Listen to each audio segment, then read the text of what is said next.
Hello, welcome to Pokemon Horizons episode 24 review. And to be honest, this isn't the most exciting episode, but it's setting the stage for a big action piece. This episode mainly features Freed, Roy, and Liko heading to the area around Hammerlock to find the castle that Diana's staying in. Squawkabilly shows up and leads them away, but there are some Pokemon that seem to be working in tandem with Diana. The most notable one is a Stonejourner acting as a gate, but there's also a Blipbug and a Morgrem that seem to be helping as lookouts. Meanwhile, Mephio's group has informed the rest of the explorers that they've not only found the pendant, but mysterious Pokemon within it. And Mephio uses their interest in that to avoid getting into trouble and using the fact he can cut off a trail for the explorers to get back on the mission officially. Hamber, Onyx, and Sango are making their way to Galar as well, to get a hold of the Terapagos.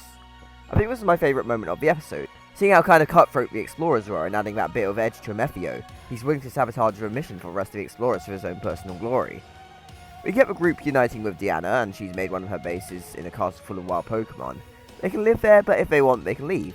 It's all about freedom, which, free compares to a brave Asagi. And I actually think the way Diana talks about living in the life of exploring actually kind of feels similar to how Freed wanted to get out there and explore the world too.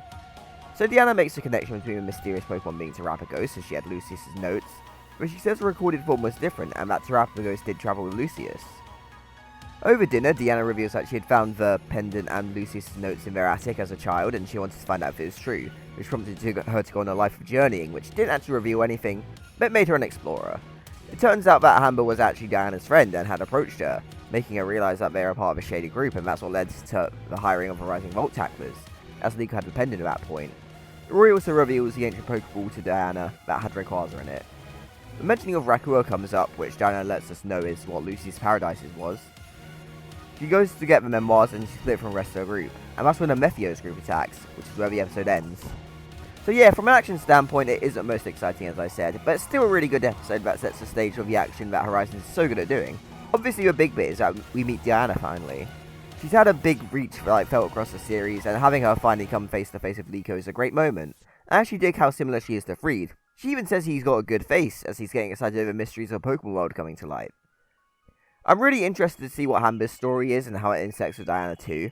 It's definitely an unexpected connection, seeing how long he's been with the Explorers and maybe trying to get closer for the sake of his own goals would be great.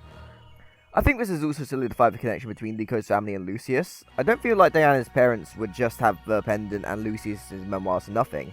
Like, it's just upstairs in a suitcase? Nah bro, that's gotta have something that's been handed down to him as they went on. So yeah, it's nice to finally have Horizons back after a 2-week break. I enjoyed this one and think it's probably a necessary watch to enjoy the next episode fully.